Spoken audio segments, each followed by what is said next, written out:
Hey everybody, my name is William Davis, owner of A.P.C Photography and WDCD Media. I work with a lot of different companies, do a lot of video production throughout the Pacific Northwest. Saw this pretty cool video, thought I'd do a quick reaction. Watched about 30 seconds of it and it's like, hey, let's go. So let's just jump right into it. It's talking about one of my favorite subjects, the VND, or the sunglasses for your lens. A variable one is very important. Let's go. What's up, everybody? Nick here. Today I want to talk about something that is kind of, maybe one of those topics that's a little less exciting, not about lenses or new tech or cameras or anything, but something that every cinematographer needs for every single job, more or less. And that's neutral density filters. And fair warning, this might meander and not really have any purpose or conclusion. Somebody recently said in the comments that my videos need to have a disclaimer to that effect, that these are rants that go nowhere and have no purpose. So, I feel of all the criticisms that I've heard, I think that's maybe the most poignant. Some of you had said you don't like my voice, some of you have said you don't like my face, and I can't argue with that. If you don't like those things, that's true, you don't like them. But when somebody uses a word like should, now we can have a conversation. Back to the topic at hand, neutral density filters. So, speaking of which, that camera should be in my collection. Topic at hand, neutral density filters. So I'm the kind of guy that really likes a compact setup. I often have my camera looking quite a bit like you see it here. I've come to really love the DJI Focus Pro solution, especially with the LiDAR. I'll get to that in a second. But I really try and strip things down as much as possible. This nice monitor, the DSMC3 small HD monitor, really helps with that. I only have one little cord going here instead of like three. But when it comes to filters, most often, the solution for cinematography is to put something at the front of the lens, often with a matte box or a screw-on filter. Screw-on filters are kind of the worst. They have so many little problems. The screws will seize. They're not that quick to put on and take off. I try to avoid those as much as possible. But even a matte box, I try not to use because it's heavy, it's big, it's bulky, gets in the way. Yes, it has its benefits. You can use a flag, you can, reduce stray light to some extent, and that can be nice. But I'm a guy who really likes lens flares anyway, so often I'm inviting light into the front of the camera. Anyway, I found a solution that I really like, especially for this kind of lens, which has to be adapted to get onto the camera. So these are the DZO RL primes, they're PL mount, and that means you have to adapt them to put them on a camera that has a mirrorless mount like this red with RF. And so I use a breakthrough RF to PL adapter. They call it the Cinema DFM, which stands for Direct Filter Mount. It's basically a drop-in filter system that goes from RF to PL. But what's really great about breakthrough are two things. First, they have the largest flange depth clearance of any drop-in filter brand on the market. Even with lenses like the Nisi Athena primes, which have a large rear flange that goes up to like 25 millimeters or so on some of the longer lenses, this clears. I think it'll clear anything up to its stated clearance depth of about 27 millimeters. Okay, that's part one, flange depth clearance. Part two is the fact that this has a 1.5 to 11 stop range, and it's pretty much usable throughout. Hold the hell on. 1.5 stops to 11 stops. Do you understand how much flexibility that gives you with that camera? Especially, not that camera, screw that camera. Any other camera that has 11, 12, 13 usable stops or 14 usable stops, man, that makes a huge difference. You can, the one I've got here seems like nothing, but it is 9 stops. 2 stops to 9 stops. I believe that's what this one is. No, 1 stop to 9 stops. And it helps a lot, but having 11 stops, oh, the way you can play with light, it's that entire range. And that's better than anything else that I've used in the past. So I can shoot wide open at T1.3 in broad daylight with this filter without a problem. I can keep a 180-degree shutter. I can keep, reasonable ISO ranges. I usually shoot at pretty low ISOs anyway because I like to have a really, really clean signal. And the monitoring tools on this are fantastic to make sure that I'm not clipping. Anyway, this has become a critical part of my workflow, and it's on the camera all the time. Now, hold on. See what he's not talking about here, and he probably got to get to it. Having one of these on the front of your camera can be really good, and other times it can be a nightmare. And having it closer and with the rain, I love that. Now there is a matte box that I use sometimes, and that's got a similar thing, but it's in the front by the front of the lens instead of in the back. Ooh, Once beautiful. I had the DJI LiDAR, I ended up putting the matte box on the camera anyway. And that's because of how good the LiDAR is and how much I love it. I have a whole video about that if you haven't seen it. But the point is, now I'm using a matte box. So do I still want this breakthrough DFM? Yes, absolutely. So first of all, the only real drawback of a variable ND filter is that it's not going to be as color neutral as fixed ND filters, right? So Breakthrough claims that this is... Hold the hell on. I don't care what he's about to say here. I got something to say. It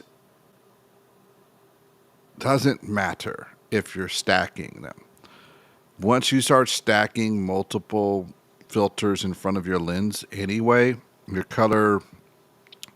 true color coming through the lens in comparison to what the manufacturer set the lens up for is already, like when you got a mist filter or anything else, has already been changed. So it's really, the VND is just not, as a circular VND is not going to make that huge of a difference, or having a variable ND is not going to make that huge of a difference anyway. Okay, I'm going to continue on. Is color neutral, and Nisi will claim that theirs is color neutral, and Tilta will claim the same thing with their VND that goes into this matte box.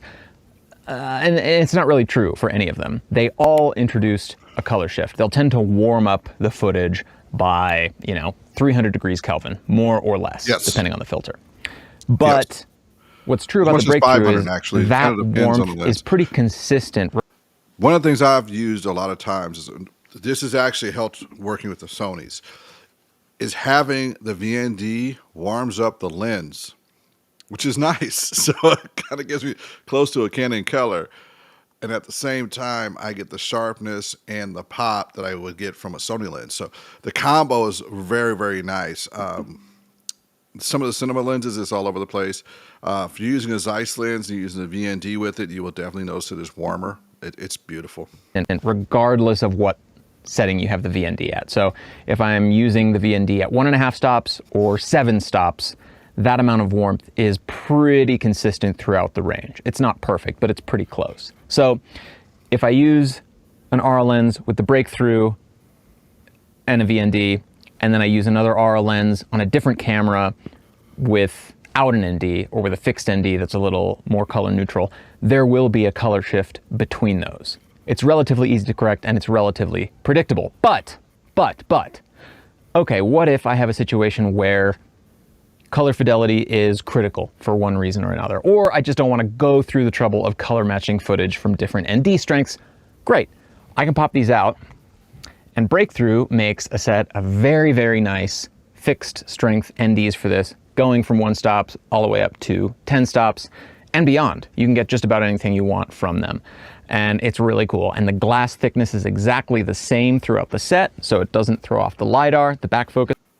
I love this because it allows you, if you're really color sensitive, to, as long as it's as good as they say it is, to go from lens to lens to lens without too much shift in color.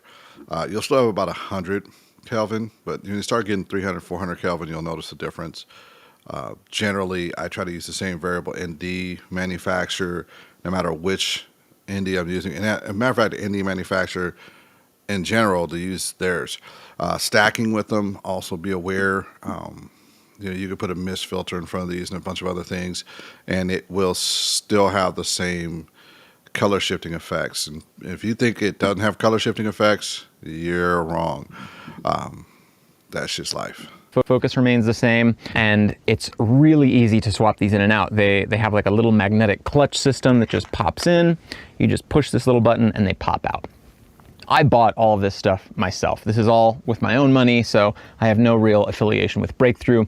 I asked them to send some stuff just to test out. So they sent me a full set of fixed strength ND filters, as well as a few prototype net filters, which are really cool. For a long time, cinematographers have used various things to kind of dirty up lenses for one reason or another.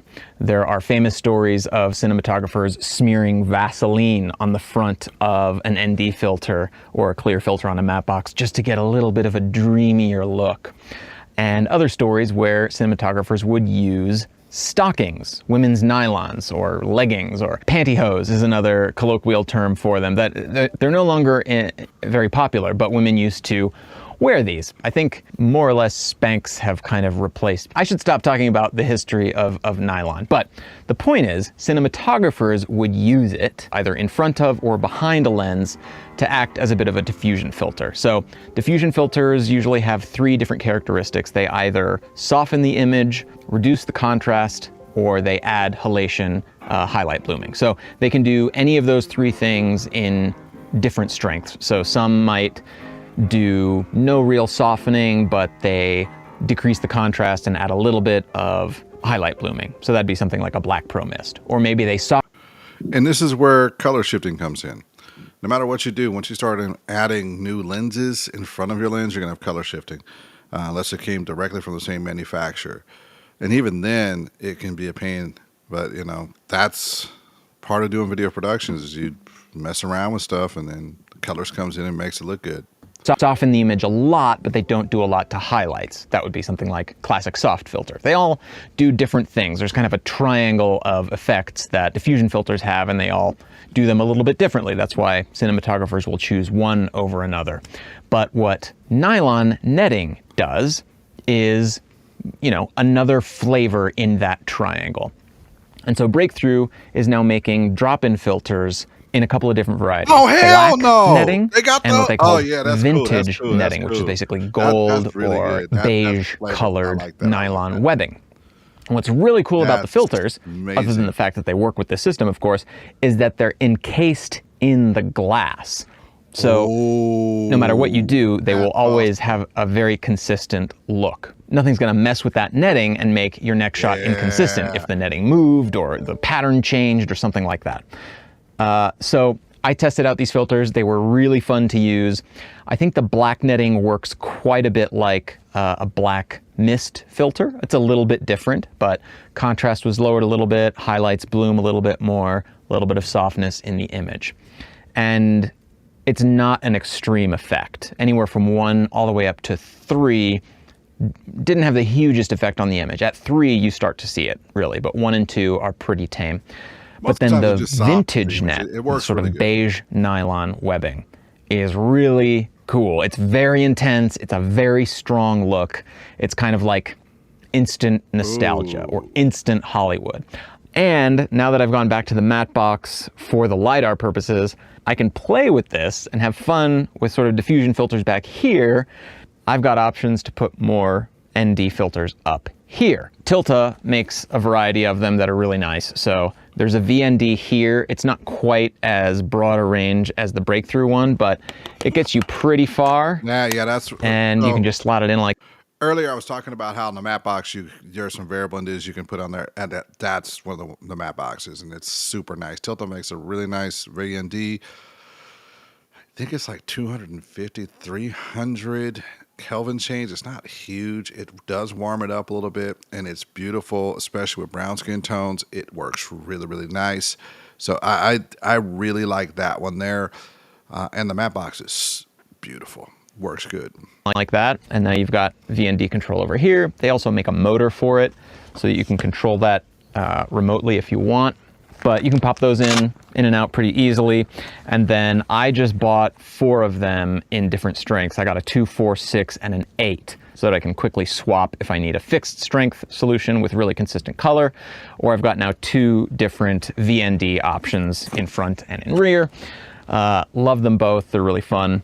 The other thing to note about VNDs is that if you're shooting through something that itself may have a polarizing characteristic, you're going to get these weird rainbow moire effects. So if you use a VND and you shoot at an OLED screen, for example, you'll often see weird artifacting. Or if you shoot through a clear piece of plastic, Sometimes those will be built in such a way that there's like a polarized layer, or the plastic is built in such a way that there's a grain that acts like a polarized layer. And so you'll see these weird rainbows show up if you're using a VND shooting into some kind of clear glass or plastic like that. Something to be aware of. And again, just a reason to have a backup, like a bunch of fixed ND filters. Anyway, point is that for me, I'm very happy with this particular workflow solution.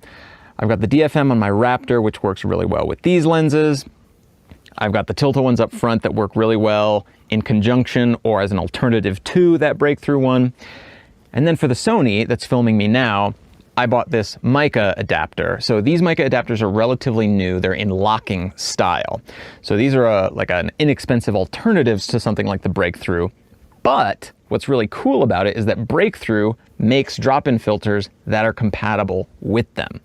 So instead of spending $1,500 on an E-mount to PL, breakthrough, DFM, and VND, I spent $300 on just this filter, and then another $300 on the Mikey one. So for less than half the price, I get the exact same optics. And for me, the mechanics of the Mikey have been great. And the calibration was good, but the calibration in terms of like the exact flange depth here may not be as well controlled on something like the Mikey as it is on something like the breakthrough. The breakthrough, when you get it, there's a little card inside that says this flange depth is exactly 52.05 millimeters, or whatever the actual measurement is. But they calibrate and measure down to the 100th of a millimeter and tell you exactly what it is. The Mikey, they may not have that level of precision on their calibration, but you can at least change it yourself. They include shims in the box, so if you need to shim the adapter, you can. You shouldn't need to ever shim the breakthrough because they do such a good job at the factory. But that's a good option. So again, I bought all this myself. I have no affiliation with breakthrough. I just really like the filters. And now I can use this filter on the Sony in conjunction with the RL primes, and this LiDAR calibration works perfectly across the two because I'm using the same filter on both. You're probably not gonna watch this video, but the question I got is, how clean is the image and compatibility of the image of the red to the Sony A9 III? That's my question. If you were using no filter or some other filter that was identical across the two, you could do the same thing as well. It doesn't have to be breakthrough. But the point is, having the same glass across the cameras means that the distance from here, because I'm using the matte box, to the sensor will be the same no matter what brand of camera I use. This is just how my workflow has gone, and I'm really happy with it. I'm very happy with the quality of the breakthrough filters. Almost everything you see on this channel is being shot through them. And so that should tell you something about the color fidelity. So if the color in my videos looks even remotely digestible to you, it's because the breakthrough didn't mess it up, right? So I'm happy with it. I really like the company. They make really cool stuff. I think they have a sister company or some affiliated company called the Colorado Tripod Company that makes these ribs. So I use these to attach handles and stuff to the side. Anyway, hope this was helpful. Hope you guys are all having a great week. I will see you on the next. See, I like people who do real productions all the time because they know all the headaches we really go through. Like tonight, I'm doing some light bouncing because, frankly put, I don't want to put a softbox together or make it look all crazy beautiful. And I've just got a Sony camera looking directly at me. Microphone here. Oh, brand new toy. We'll be doing a review on this soon. This is from Mackie. This is cool. It's called a Mainstream. It's got some pretty cool features to it. So as I get working with it and getting it, figured out, then I will bring it into the workflow. It does give you the option of two cameras that are one regular, one webcam, microphone, my F1 through F6 controls, HDMI pass-through, monitoring in the room. For a little box, it's got a lot of stuff to it, and it's generally easy to use. And so far, overall, I think it does the job. I seem to be getting enough signal through. I'll know when I check this particular live stream. But y'all take care. And yeah, I'm looking down because basically I'm looking down at my computer here. My monitor's not here. So generally I would have a monitor right there. so I can look at that monitor right there. But I don't, because I'm in the living room relaxing. I'm not in the office. I will check y'all later. Bye.